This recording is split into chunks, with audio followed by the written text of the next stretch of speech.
Bismillahirrahmanirrahim। अस्सलामु अलैकुम अजीज तालबात। आज हम अपने हिस्सा गज़ल के आखिरी शायर को पढ़ने लगे हैं। हमारे आज के आखिरी शायर जो हैं हिस्सा गज़ल के वो ताबश दहलवी हैं। तारफ़ उनका कुछ यूँ है, मसूद अल हसन नाम था और ताबश तखल्लुस करते थे। आप 9 नवंबर 1911 को दिल्ली में पैदा हुए। क़याम पाकिस्तान के बाद रेडियो पाकिस्तान लाहौर और कराची से बतौर न्यूज़ कास्टर मुंसलिक हुए। शायरी में फ़ानी बदायनी के आगे उन्होंने तलमस तय किया, उनकी शागिर्दी इख्तियार की। आप 23 सितंबर 2004 को कराची में फौत हुए और वहीं सखी हसन कब्रिस्तान में सुपुर्द खाक हुए। ताबश दहलवी अपनी अमूमी ज़िंदगी में वज़ादारी और रख रखाव के कायल थे। वही रख रखाव इनकी शायरी में भी मिलता है। इनकी शायरी में जहाँ क्लासिकी कदरों का एहतराम मिलता है, वहीं जदीद शेरी रवैयों से भी पहलोती नहीं करते। यही वजह है कि उनकी गज़ल क्लासिकी रचाओं के साथ साथ अहद हाज़िर के जदीद शेरी रवैयों से भी मुज़य्यन है। नीम रोज़, चिराग सहर, गुबारे अंजम, तकदीस, माह शिकस्ता और धूप छाँव इनके शेरी मजमूए हैं। इसके अलावा मज़ामीन और याददाश्तों पर मुश्तमिल किताब दीद व बाज़ दीद के नाम से मंज़र आम पर आ चुकी। गज़ल कुछ यूँ है। उनकी गज़ल का पहला शेर कुछ यूँ है। सकून दरकार है लेकिन सकून हासिल नहीं होता। सकून दरकार है लेकिन सकून हासिल नहीं होता। ज़रा जो दिल को ठहरा दे वो दर्द दिल नहीं होता। सकून चैन आराम को कहते हैं, दरकार है, ज़रूरत है। ठहरा दे, सस्ताने दे, सुकून अता कर दे। दर्द दिल का दर्द इश्क की वजह से दिल में पैदा होने वाली मीठी कसक। शेरी मफ़हूम कुछ यूँ है। मुझे सुकून की ज़रूरत है लेकिन सुकून मिलता नहीं। जो दिल को सस्ताने का मौका दे, इसे दिल का दर्द नहीं कहा जा सकता। ताबश दहलवी अपनी गज़ल के मतले के पहले मिसरे में कहते हैं कि मुझे जिस सुकून की तलाश है वो मुयस्सर नहीं होता। दूसरे मिसरे में इसका सबब खुद ही बताते हैं कि दिल का दर्द जो दिल को थोड़ी देर के लिए भी सस्ताने का मौका दे, इसे दर्द दिल नहीं कहा जा सकता। अजीज तालबात, मोहब्बत करने वालों को तरह तरह की कैफियत से वास्ता पड़ता है। कभी वसल की फरहत अफजा घड़ियाँ हैं तो कभी हिजरो फराक के तकलीफ दे लम्हात। कभी इंतज़ार की सब्र आज़मा साहतें हैं तो कभी महबूब की बेरुखी का रूह फरसा दौर। लेकिन आशिक को हर तरह की कैफियत में एक गुनागू सरूर मिलता है। इश्क की वजह से दिल हर वक्त एक दर्द की सी हालत आशिक पर हर वक्त एक दर्द की सी हालत तारी रहती है और यही हालत आशिक के लिए वजह सुकून है। अगर दर्द की इस कैफियत में तसलसल और तवातर हो तो आशिक हमा वक्त उसकी लज्जत से बहरा अंदोस रहता है और उसे सुकून मिलता है। बकौल फैज़ और भी दुख हैं ज़माने में मोहब्बत के सिवा। लिहाजा जब वो दुनिया के दूसरे बखेड़ों में उलझ जाए तो गर्चे शायर दर्द इश्क से दिल को कुछ देर के लिए सस्ताने का मौका मिलता है, लेकिन शायर के नज़दीक यही लम्हात बेसकूनी और परेशानी के हैं, क्योंकि इसके ख्याल में इस तरह का दर्द दिल आशिक के इश्क के खाम की निशानदही करता है। इश्क के सादक का तकाजा तो ये है कि दर्द दिल अपने इसी इंतहाई मकाम को छू ले जहाँ पहुँचकर वो वजह सुकून बन जाए।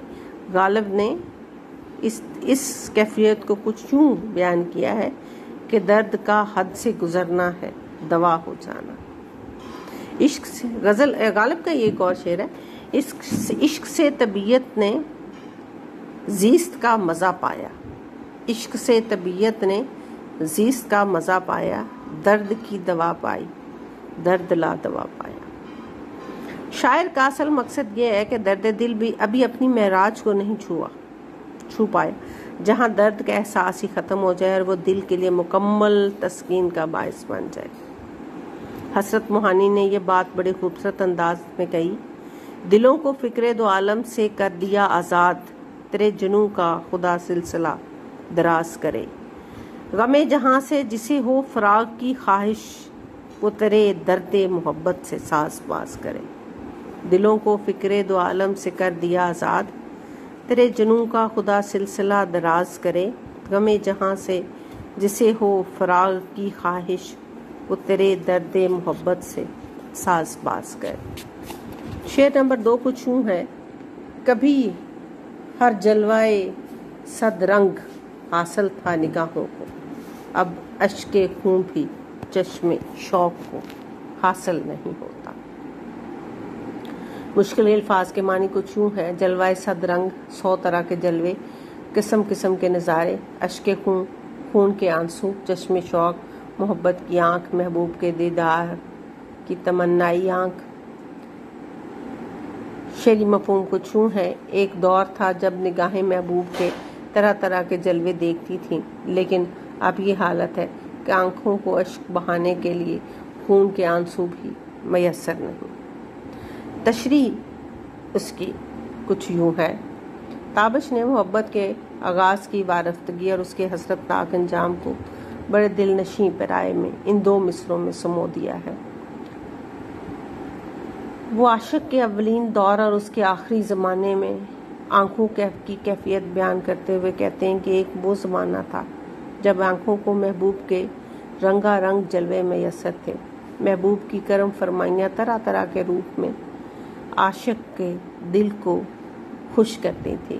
بقول مومن، وہ جو لطف مجھ پر تھے پیشتر، وہ کرم کے تھا میرے حال پر، مجھے سب ہے یاد ذرا ذرا، تمہیں یاد ہو کہ نہ یاد ہو۔ وہ محبوب کے وصل سے شاد کام ہوتا تھا، حسن محبوب کا ہر زاویہ اس کی نظروں میں تھا اور اس کے دیدار سے آنکھوں کی تشنگی کو سیراب کرتا تھا، لیکن شاعر کی محبت کو آخر کار اسی روایتی انجام سے دوچار ہونا پڑا جو ہر عاشق کا مقدر ہے۔ رہتے ہیں کچھ ملول سے چہرے پڑوس میں، اتنا نہ تیز کیجیے ڈھولک کی تھاپ۔ حادثات زمانہ نے عاشق و محبوب کے راستے جدا کر دیے اور عاشق کے دامن میں وصل کے گلابوں کی جگہ ہجر و فراق کے کانٹے بھر دیے اور اسے صحرائے درد میں تڑپنے کے لیے چھوڑ دیا، اور اب آخر میں یہ حالت ہے کہ آنکھوں کو رونے کے لیے آنسو بھی میسر نہیں، گویا فرقت یار میں روتے روتے آنکھوں کے سوتے بھی کچھ ہو گئے ہیں۔ شروع میں محبت سے جو آنکھیں جو جلوہ محبوب کی دولت سے مالا مال تھی، وہ اشک خون سے بھی محروم ہے۔ آنکھوں کی یہ مفلسی اور بے مائگی شاعر کے لیے ناقابل برداشت ہے، اگرچہ بیتے ہوئے حسین دنوں کی یادیں اس کا سرمایہ ہیں، تاہم آغاز و انجام محبت ان تضاد امیز کیفیات نے شاعر کی ہرما نصیبوں اور محرومیوں کو دو چند کر دیا۔ مصطفیٰ زیدی نے اس بات کو بڑے خوبصورت انداز میں بیان کیا ہے، نازنینوں میں رسائی کا یہ عالم تھا کبھی، نازنینوں میں رسائی کا یہ عالم تھا کبھی، لاکھ پہروں میں بھی دروازوں پہ دروازہ کھلا، اب جو بے باک ہوئے بھی تو صد اندیشہ، اب جو ایک شخص کھلا بھی تو حجاب بانا کھلا۔ عزیز طالبات، آج کا لیکچر کا اختتام ہم اسی شعر پہ کرتے ہیں۔ کل سے انشاءاللہ ہم اپنے لیکچر کا آغاز شعر نمبر 3 سے کریں گے۔